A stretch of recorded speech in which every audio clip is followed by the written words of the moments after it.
30 million rand a year.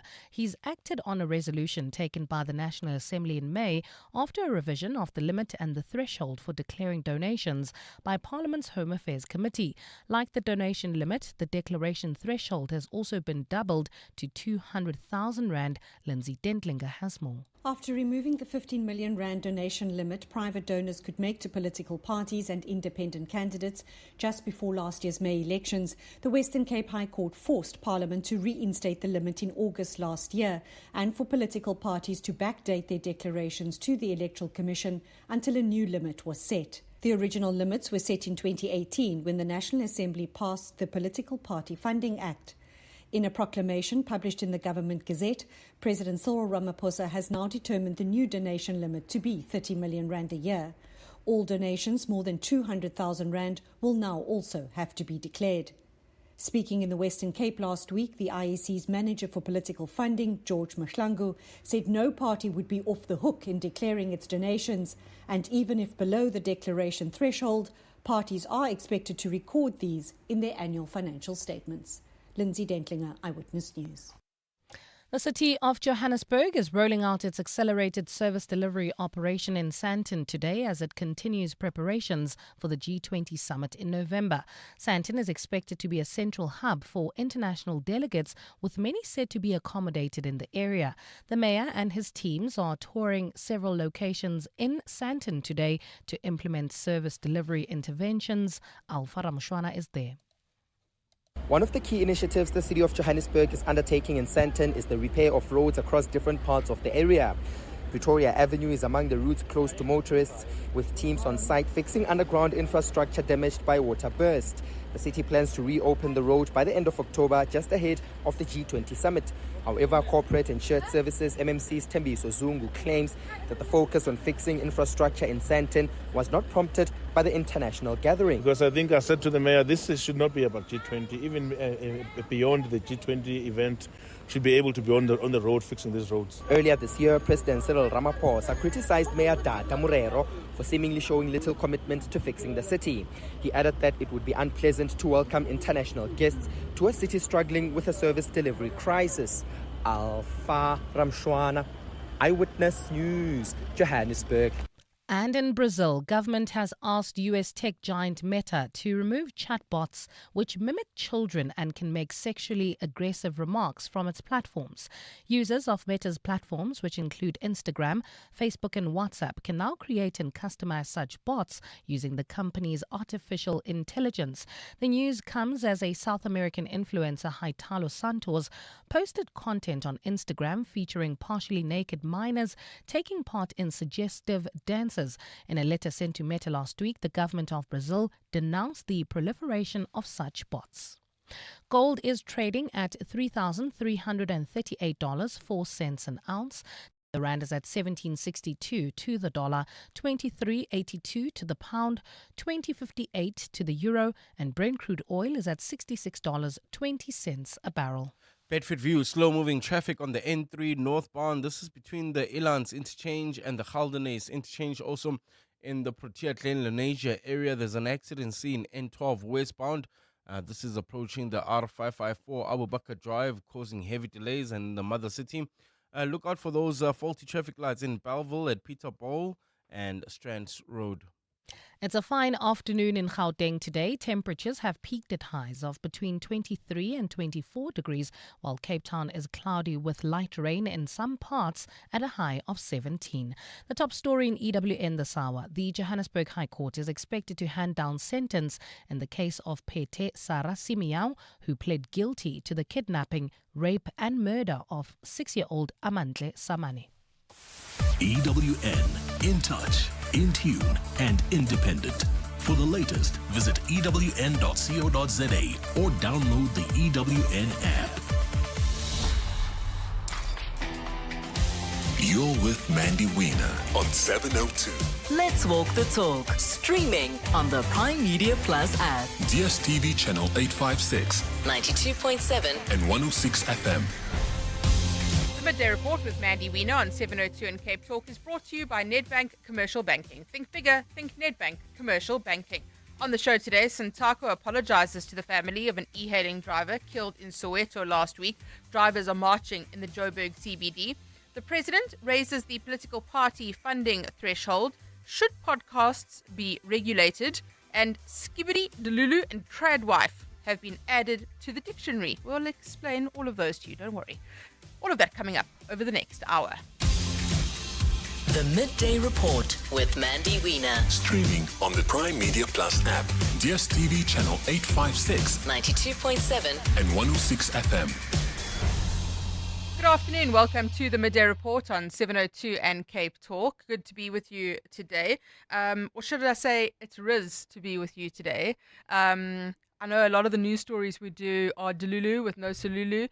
Guys, this is a real language that Gen Alpha is speaking, and it is skibbity toilet. I mean, that is actually a word that has now been added to the Cambridge Dictionary.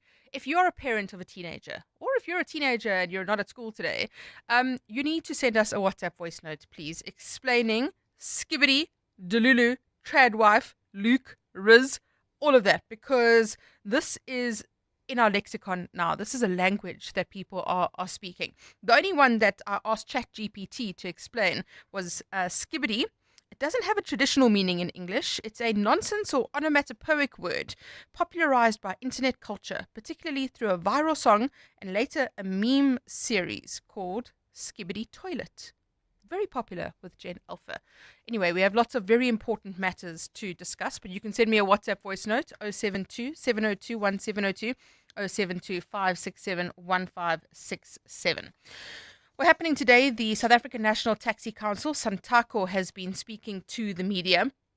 They've been responding to the death of an e-hailing driver, Mtokozisi Mvelasi, who was shot, set on fire inside his car last week whilst he was on duty. At that briefing for us is Jabulile Mbata, EWN reporter. Jabulile, good afternoon to you. Thank you very much for your time today. Take us through what's been said at that briefing. Good afternoon, Mandy.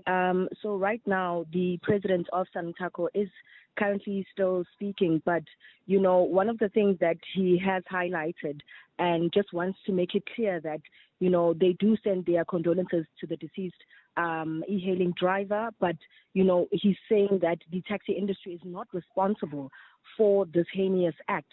One of the things that, you know, him and other speakers were saying is that as an industry, the taxi industry just has a bad name because of the various incidents that we've seen that they've acknowledged and have dealt with. So he's saying that, you know, as an industry, they are asking for forgiveness, you know, because of the bad name that they have. And they are saying that they will act more firmly against drivers who are found to be responsible for certain things. He's even going so far as saying that there will be partnerships with the MEC of Transport. Excuse me for the background noise. I'm just outside. But he's saying there will be, consequence management of their members. So it's not only going to be a thing of a step-aside solution, but they will expel members who are found to be guilty of crimes. You know, he was even making an example saying, you know, every industry has different problems. You've got fake lawyers, you've got bogus doctors, but that does not mean people must boycott those industries. So, which is why he was saying then, you know, as an industry, they're asking for forgiveness. They will try to get to the bottom of what happened at Maponya Mall, and he will personally visit Maponya Mall. They will soon also hold a prayer session.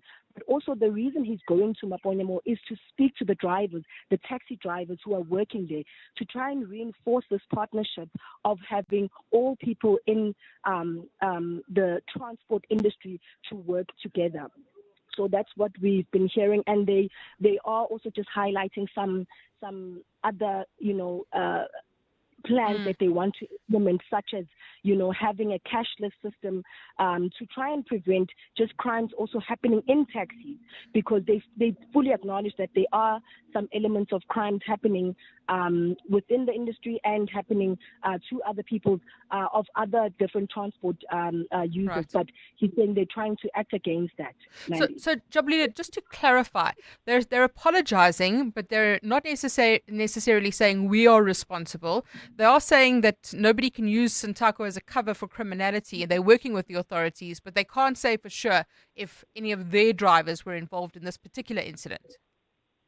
That's correct, Mandy. So, the president specifically said that it's not confirmed yet.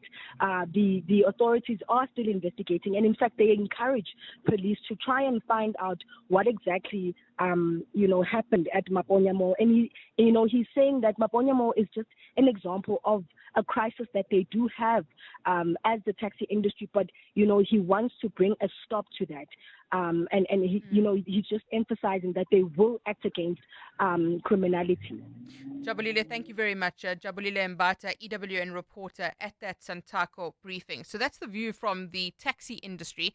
There were also other representatives there at that meeting today from the e-hailing industry as well. But at the same time, we have e-hailing drivers who are protesting in the Joburg CBD today. Ntokozo Kumalo, EWN reporter, is following that side of the story for us. Ntokozo, good afternoon to you.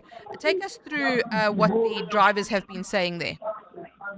Hi, Mandy. We are currently at the Gauteng Provincial Legislature's office right now in the march, and they're basically calling for all the issues to be addressed by the Transport Department, as they have not had any of the communique that have sent to the department answered as yet. And some of these issues really range from the fair pricing, safety in the industry, and along those lines as well. What is the level of frustration there towards authorities? Oh, it's really tense, I should put it, because some people have been throwing some slanderous words towards the MEC of Transport, who is currently here as well. They basically saying that they are really tired of not being responded to, not being answered. And something that Henry Matebula, who's the chairperson of the e-hailing partners council that is currently here, had something to also say. Let's have a listen on what he has to say. And then the coordinator acknowledged our complaint. However, 2 months down the line, we were trying to check what will be the process, what is happening, because we're not getting any communication and then we're not getting any responses. I had to call the chairperson of the portfolio committee, Grigor Shiman. And then he said he did not see the complaint. We had to resend the complaint in April to him. And after that, he went owl. He kept quiet. There was nothing. And it was at the back of that we decided to march to them to say. Well, thank you very much to Ntokozo Kumalo, EWN reporter in the Joburg CBD. Plenty of reaction on the WhatsApp line. Lex says, Mandy, it seems that the lawless thugs of the taxi industry are being allowed to get away with murder. Just another example of the high levels of crime, which the politicians are completely unaware and unaffected by due to the blue light thug brigade. This protection must be done away with. Yeah, lots of frustration at the moment, but I don't see any remedy. I know that there's talk of a local app. There needs to be better regulation. I'm not sure if any of that will really work. We've never really been able to get a handle on the taxi industry in this country and regulate it sufficiently. So is this the catalyst for it now to happen? I somehow doubt it. The Midday Report with Mandy Wiener on 702 and Cape Talk is brought to you by Nedbank Commercial Banking. See money differently. On the taxi industry in this country and regulated sufficiently. Tani Esther, or should I say the Tupperware Tani? How's business going? Business is booming. I've been operating out of the boot of my car for 10 years, but shame, it couldn't keep up with my growing empire. Okay, so you sold it to We Buy Cars? Yes, quick. Sold my old one, bought a bigger one. I even sold some of my Tupperware to the friendly guy who picked up my car.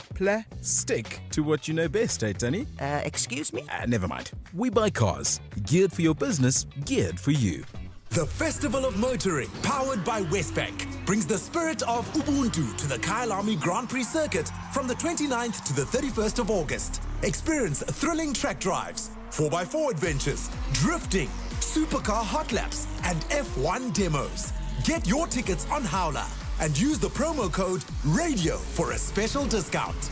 The Festival of Motoring, the power of new. Real growth needs more than just banking, and Nedbank Commercial Banking is your growth partner. Their team of industry experts understand your business and its potential, offering insight to help you see opportunity where others see obstacles. Because when you can see what others don't, you can do what others can't. Think bigger. Think Nedbank Commercial Banking. See money differently. Nedbank is a licensed FSP and registered credit provider. T's and C's apply. As a business owner, would you rather deal with stacks of slips at the end of each day or have recons done instantly? Introducing Yoko Counter, the new all-in-one payments and points of sale system that removes the guesswork, the paperwork, and the time drain. Taking your business from chaos to control, guesswork to clarity, giving you back time to focus on what truly matters. Visit yoko.com today to find out more about the simple yet powerful out-of-the-box solution with free built-in point-of-sale software.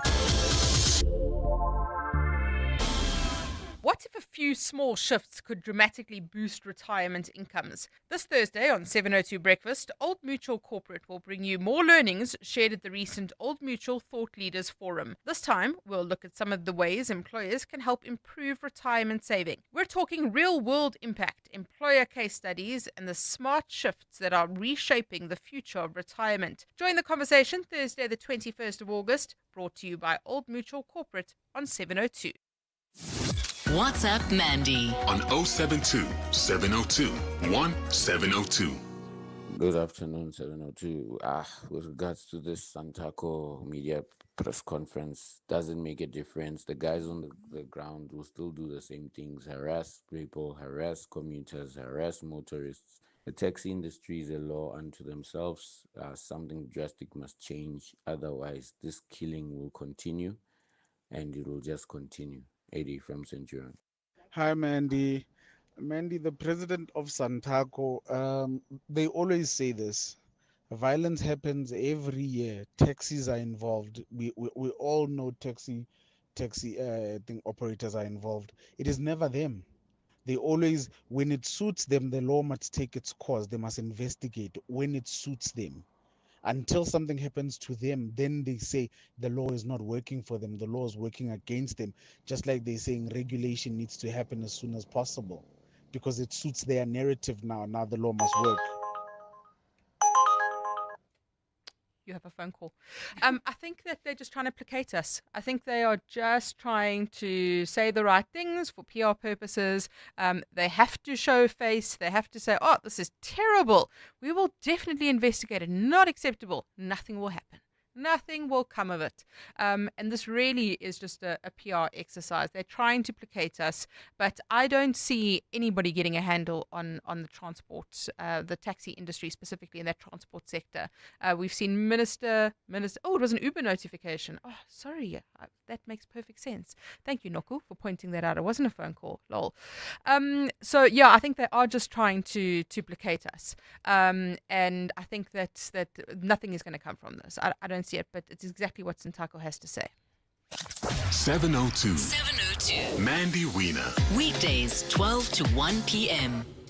Well, the Minister of Sports, Arts and Culture, Gayton McKenzie, has taken to social media. Again, it's very interesting that he's using this kind of approach. I know he did one interview, I think, on ENCA, but he hasn't had a press conference. He hasn't come and done a lot of interviews over this big tweeting scandal that he tweeted really offensive things years ago, particularly whilst he's been openly criticizing the Open Chats podcast. So he's gone onto social media and he's addressed the issue on his social media platform in a live again.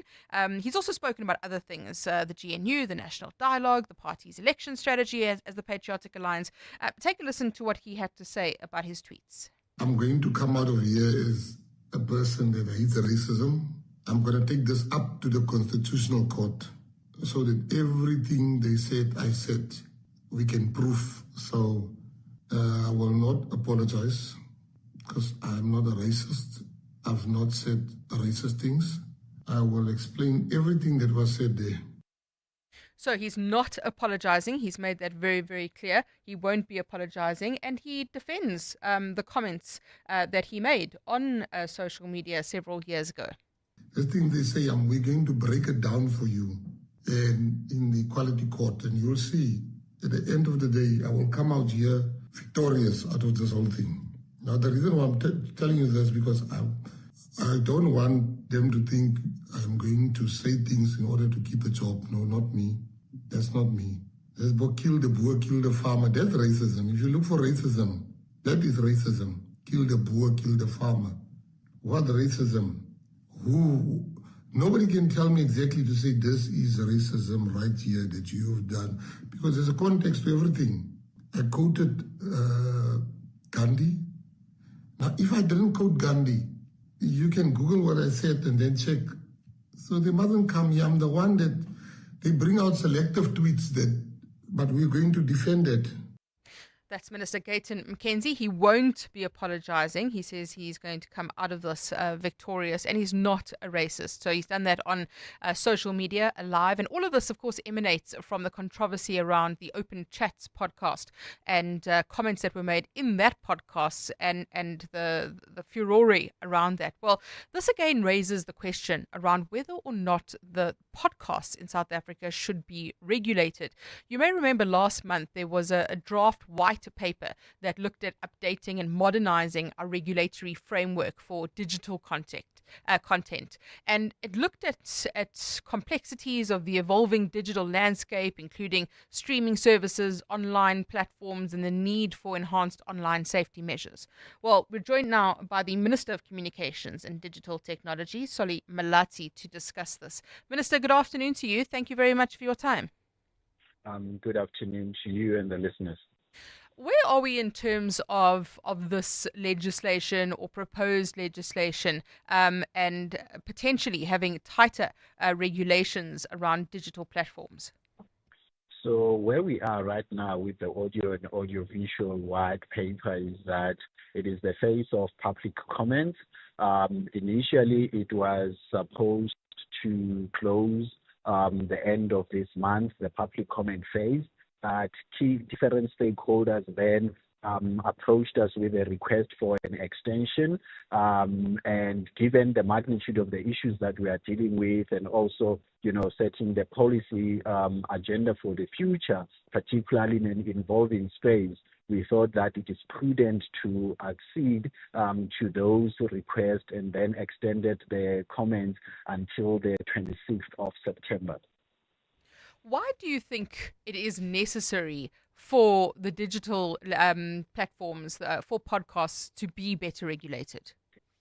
So rather than being better regulated, I think the world is adjusting to the emergence of new media and online platforms, which, unlike traditional media, have no established processes in terms of accountability and regulatory interventions to ensure that, those platforms and spaces do not spread or do not spread harm in society, because media on its own, because of the sizes of the audiences it attracts and the influence it has in shaping public opinion, requires a degree of responsibility that ensures that, it is educative, it is entertaining, but does not become vitriolic and damaging and spread, all the ills that come with the dangers of, lies on the media or vitriolic content.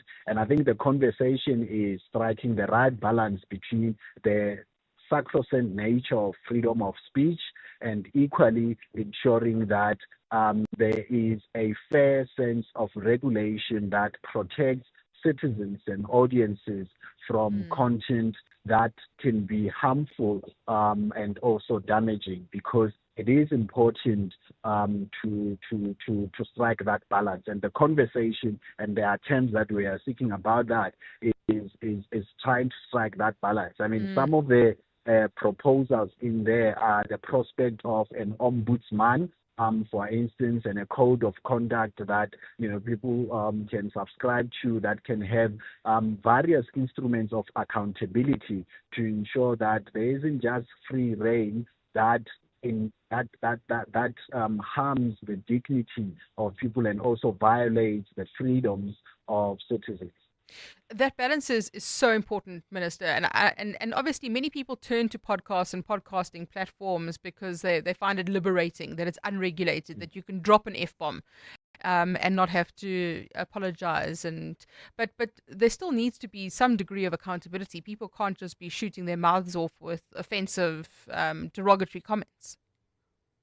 No, absolutely. And I think it's also departing from the recognition that when you look at the evolution of new media, they are now providing a space, that is impacting lives, even positively if you look in terms of the livelihoods. Right. So in order for it to be a sustainable avenue for careers, for livelihood, it is equally important that it is guided by the principles that help safeguard other freedoms in addition to the freedom of speech. Minister, thank you very much for your time. Minister Solly Malatsi speaking to us there, the Minister of Communications and Digital Technology, around regulating podcasts and streaming services. Do you have thoughts on that? I think we do need a degree of regulation. I don't think we can self-regulate. That can also be dangerous in different ways. I understand that people, like how liberating it is, and that you aren't, there are no guardrails, I suppose. But I'd also think that there needs to be accountability. Mandy, kill the boer, kill the farmer is a racism. But because it's done by black people, many don't see it as a racism, because we see racist when it happens only to black people.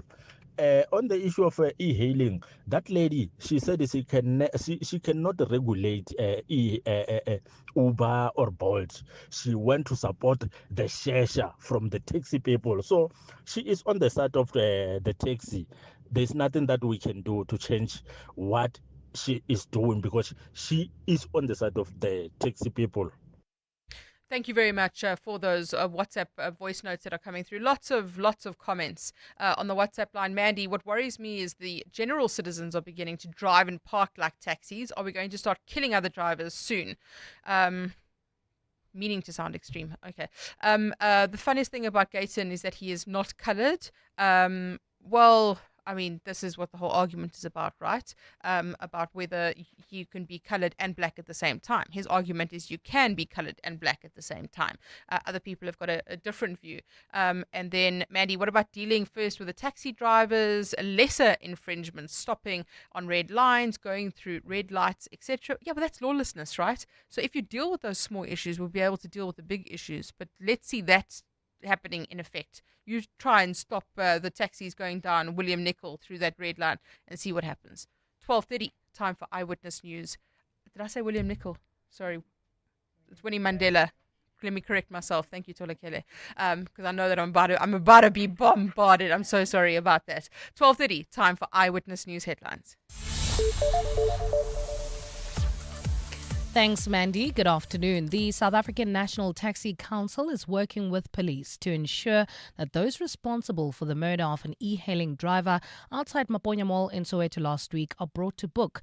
During a media briefing this afternoon, Santaco has apologized to the family of Mthokozisi Mvelase. Mvelase was shot and killed and his vehicle set alight in what's believed to be part of an ongoing feud between e-hailing drivers and taxi operators in the province. The Johannesburg High Court is expected to hand down sentence in the case of Pete Simiao, who pleaded guilty to the kidnapping, rape and murder of 6-year-old Amandle Samane. Simiao was arrested in October last year and entered into a guilty plea, a move the defense says shows remorse. But the state argues that the crime was cruel, planned and had devastating consequences for the family, factors it says warrant a harsh sentence.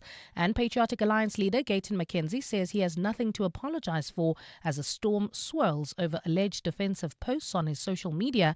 McKenzie says a proper analysis will show that he was commenting on the quotes and remarks of others and that he would never direct racial slurs at anyone. Those are the headlines. There's EWN and more at 1 or as it happens.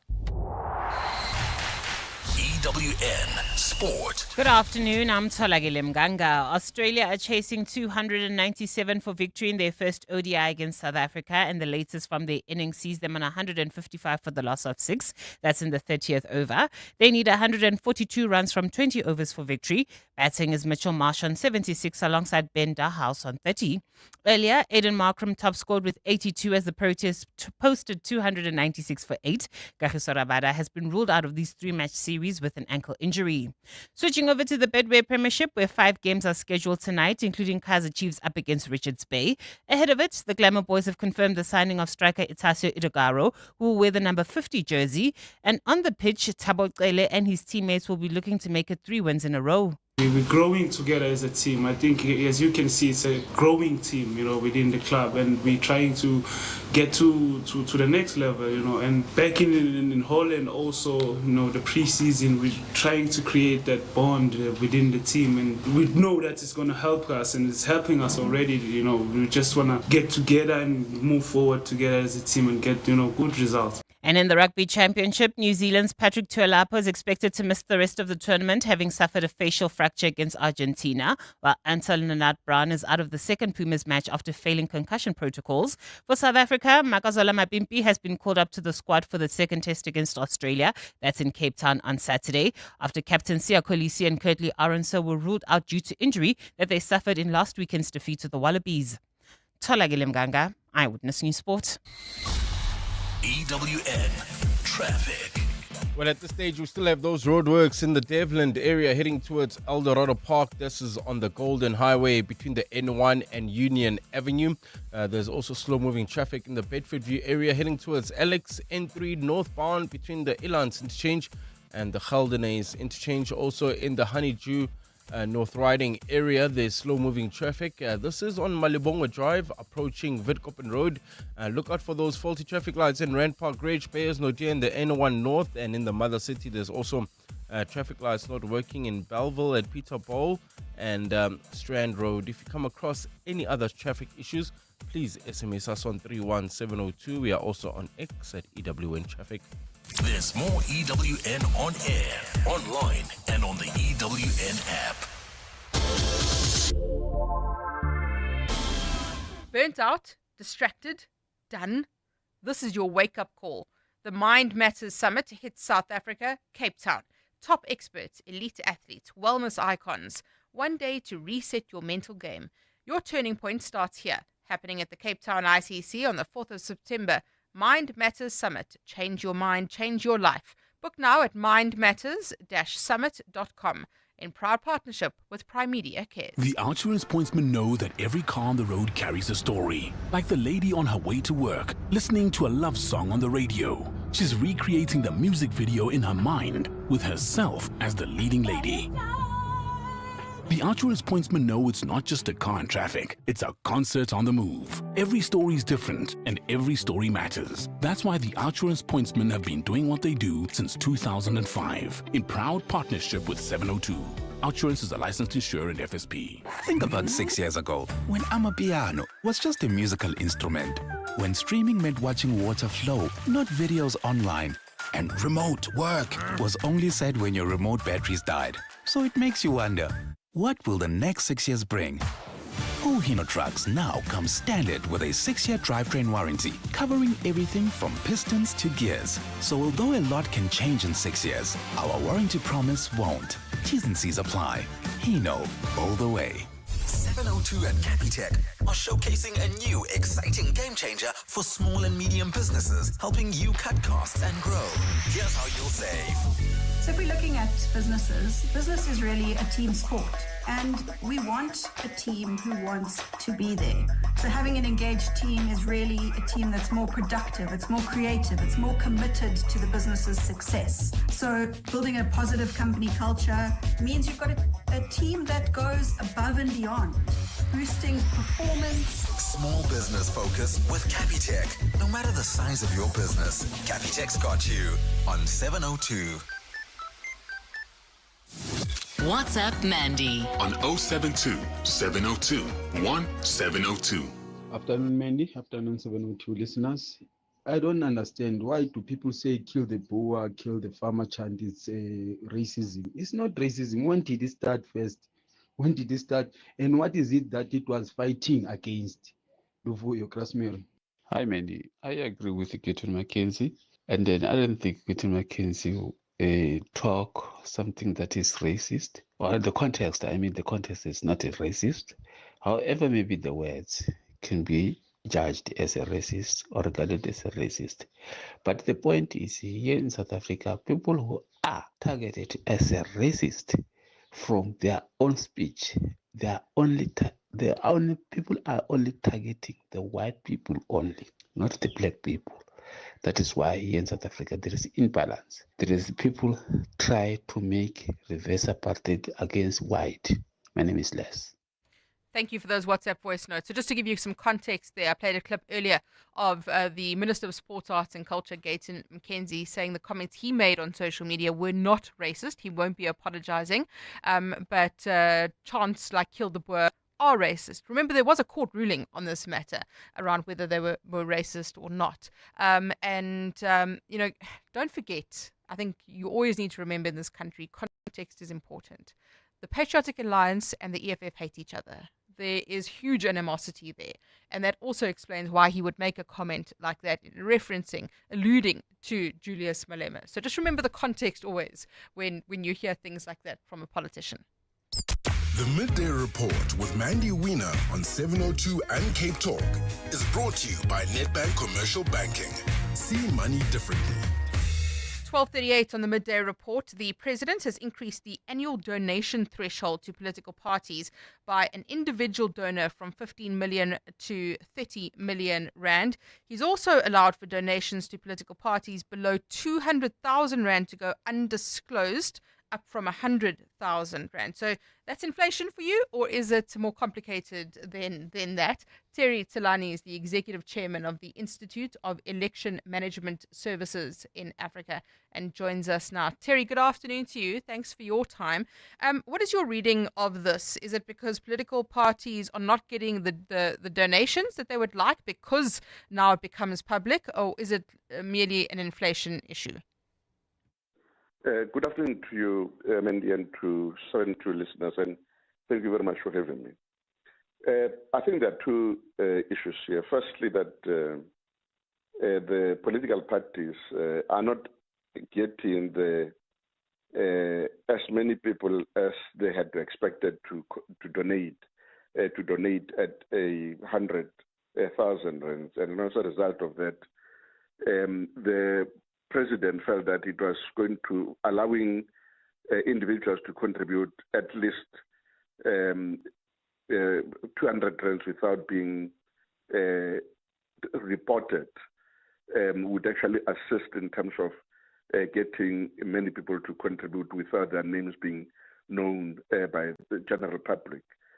But the 15 million increase to 30 million, in my opinion, I think it is necessary, particularly if you take into consideration the amount of money that the political parties spend in their political campaigning. As long as, obviously, those who are contributing are going to be known, I don't think it is going to really have such a negative effect. I'm aware that there are other people, such as my vote counts, who have got issues with that. But in my opinion, if you take into consideration the fact that there has been a rumor that political parties spent close to R1 billion on their campaigning, 30 million being a threshold is not really a transmesh within that context. Sure, R1 billion. That's much higher than I anticipated. You mentioned that My Vote Counts has opposed this increase in the threshold. They're awaiting judgment in the Western Cape High Court after their challenge was heard earlier this year. What are the benefits of this? What are the benefits of? I imagine it allows donors to make higher donations without being disclosed. But do the negatives not outweigh the benefits? Look, it really depends from where you stand in relation to this particular issue. But I think the main concern that my vote counts raises is that if you increase the amounts from 100,000 to 200,000, it means you will now allow many people to make contributions without being detected. And that would still amount to individuals being able to influence the political parties without general public knowing who those individuals are.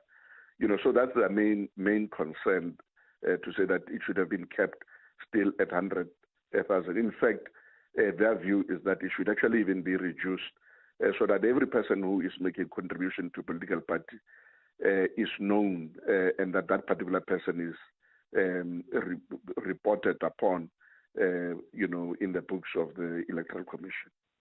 Terry, thank you very much. Terry Telane speaking to us there, the Executive Chairman of the Institute of Election Management Services in Africa, giving us some comment there, some insight into the fact that we do now have this government gazette, the amounts published in the government gazette, the president increasing the annual donation threshold to political parties by an individual donor from 15 million to 30 million.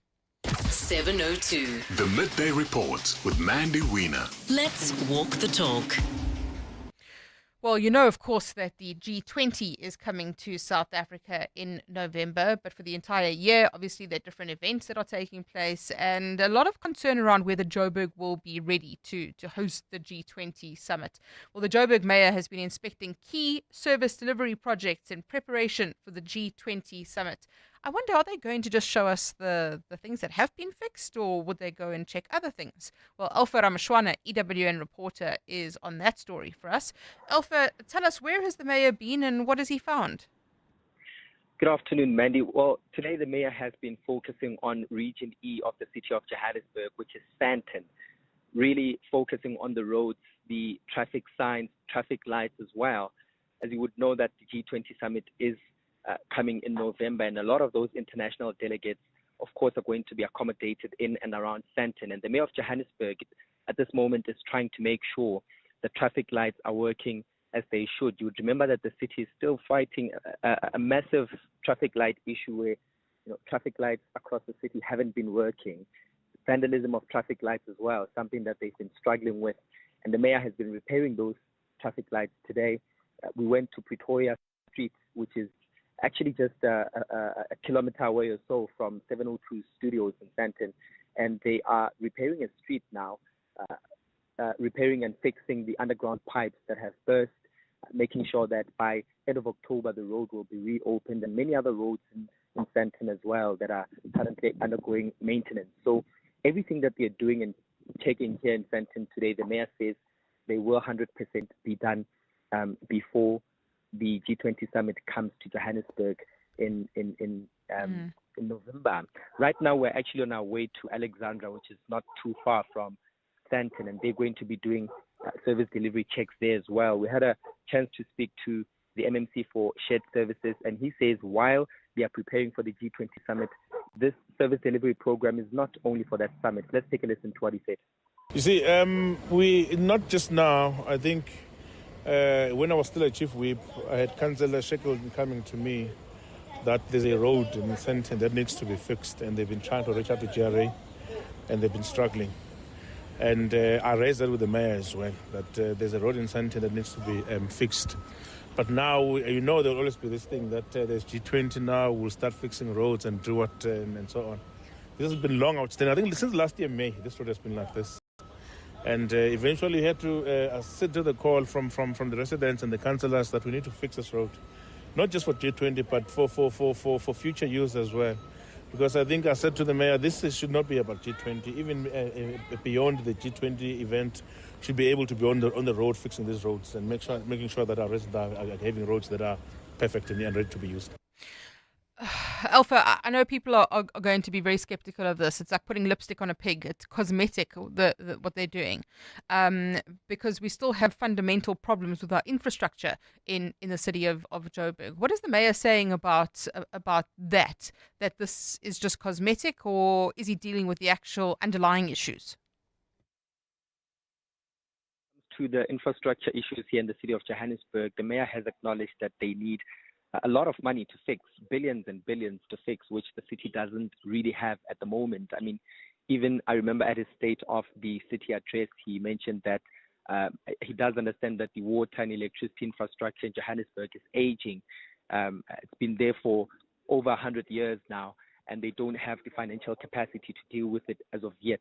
So while they are doing planned maintenance here and there to fix power lines or water pipes, the bigger challenge, which is the pipes that run underground all across the city, is something that they are struggling to fix.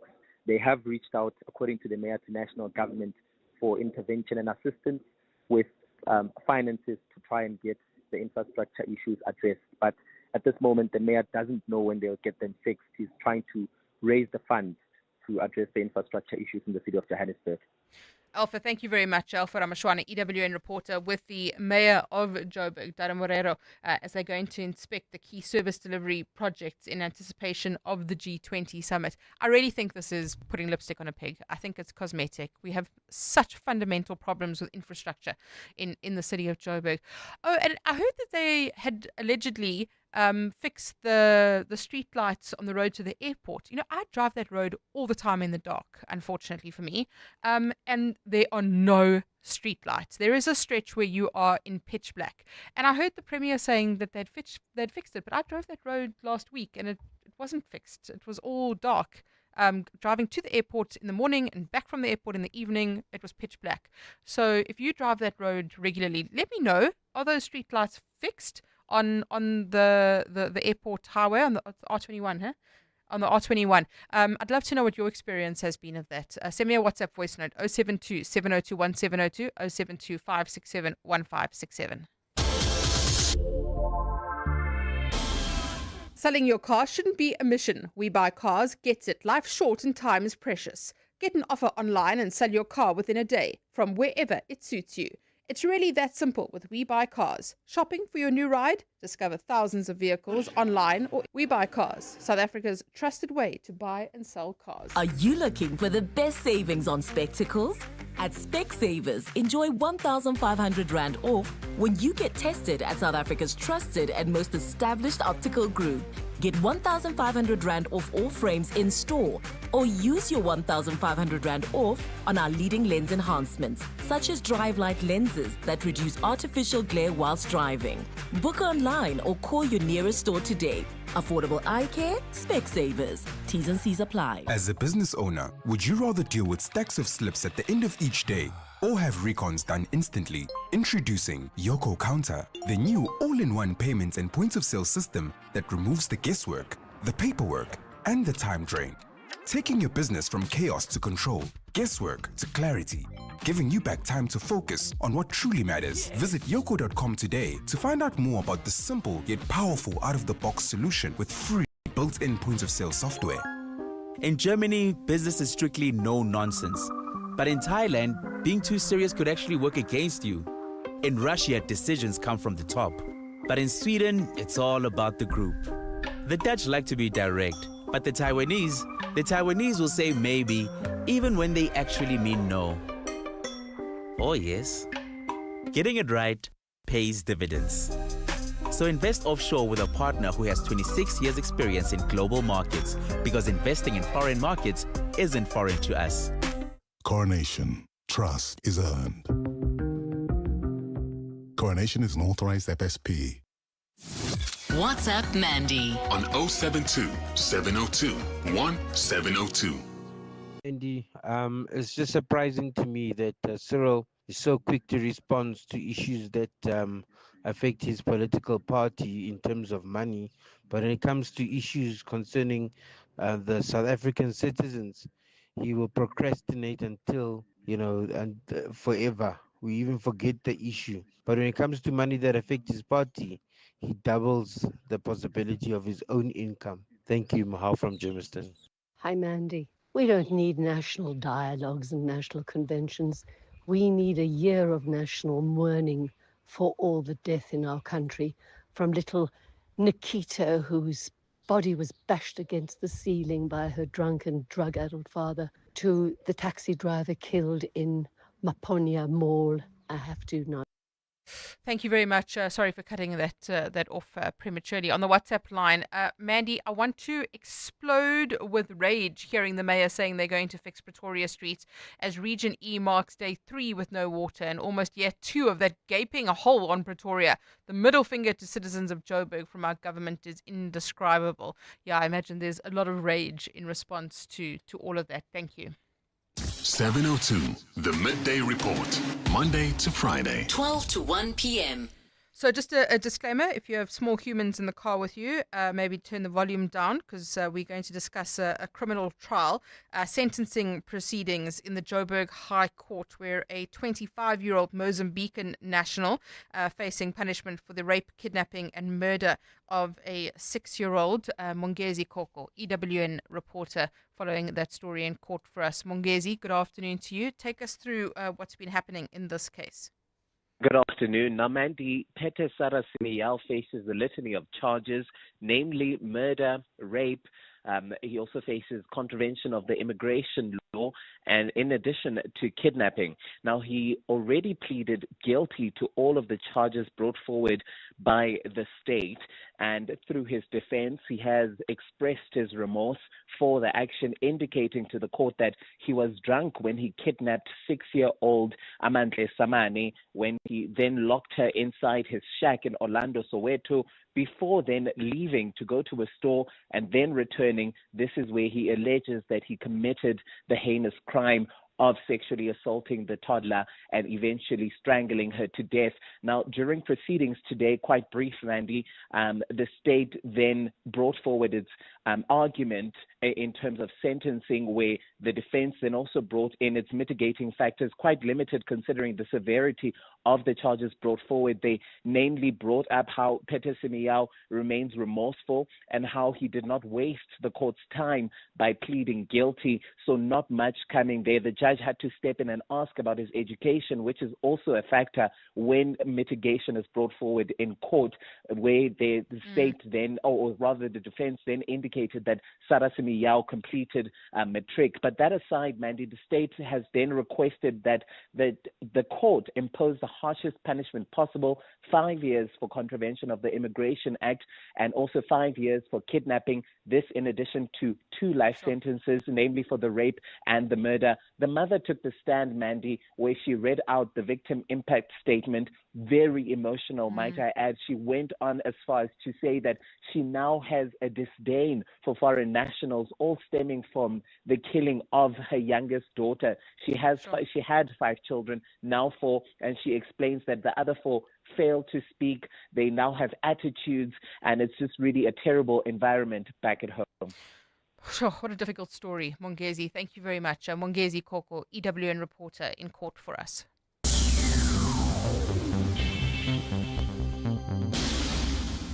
Real growth needs more than just banking, and Nedbank Commercial Banking is your growth partner. Their team of industry experts understand your business and its potential, offering insight to help you see opportunity where others see obstacles. Because when you can see what others don't, you can do what others can't. Think bigger. Think Nedbank Commercial Banking. See money differently. Nedbank is a licensed FSP and registered credit provider. T's and C's apply. The Outsurance pointsmen know that every car on the road carries a story. There's a car with a nervous but excited first-time driver waiting for the perfect gap to switch lanes. I can do this. The pressure.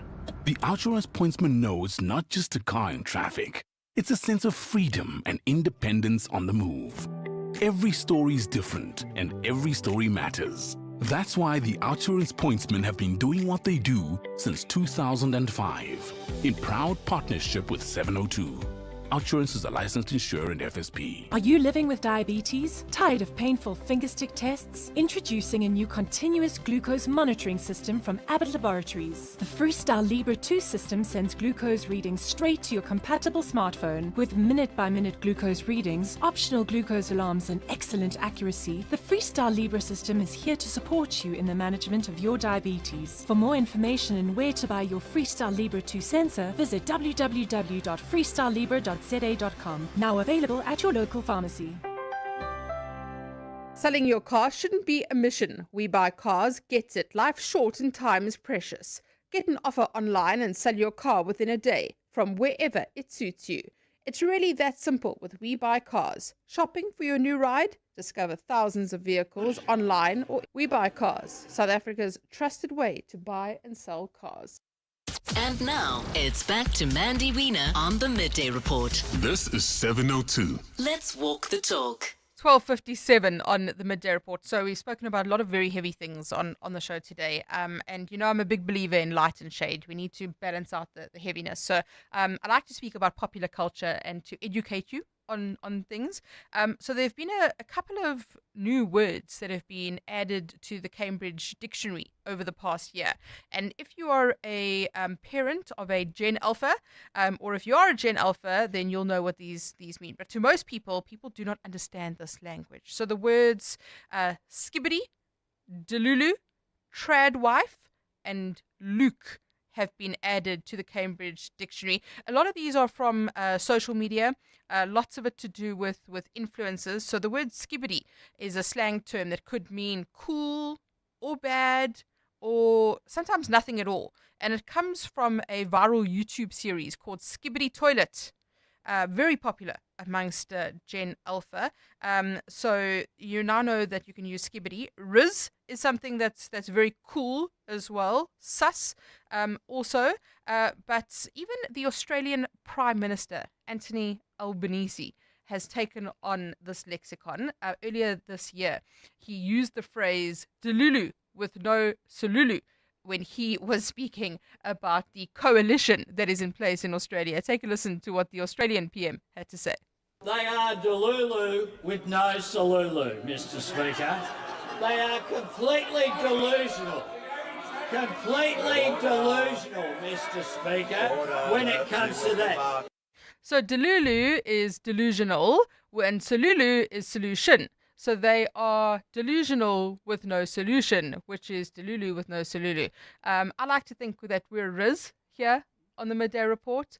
I think the show's, it's not always skibbity. I think that we speak about more important issues than skibbity. But now you can at least have a conversation with somebody in your life that speaks this whole other language. Oh, and tradwife, I didn't tell you about tradwife. Tradwife is traditional wife.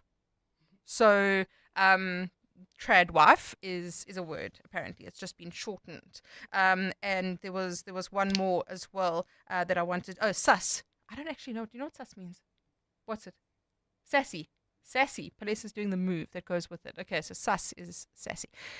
You learn something new every day on the Midday Report. Well, thank you very much for listening. The Midday Report with Mandy Wiener on 702 Cape Talk is brought to you by Nedbank Commercial Banking. Think bigger.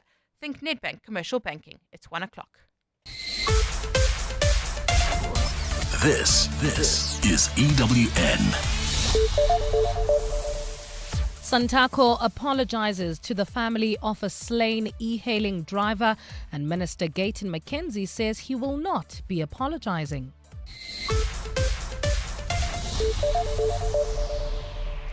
Good afternoon, I'm Bali Dlamini. The South African National Taxi Council is working with police to ensure that those responsible for the murder of an e-hailing driver outside Maponya Mall in Soweto last week are brought to book.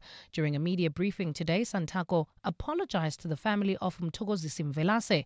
Mvelase was shot and killed and his vehicle set alight in what's believed to be part of an ongoing feud between e-hailing drivers and taxi operators in Soweto. Santako Gauteng chairperson Midday says Mvelase's murder should haunt everyone serving in the public transport sector. We cannot and will not defend this. Mvelase's murder should haunt everyone serving in the public transport sector.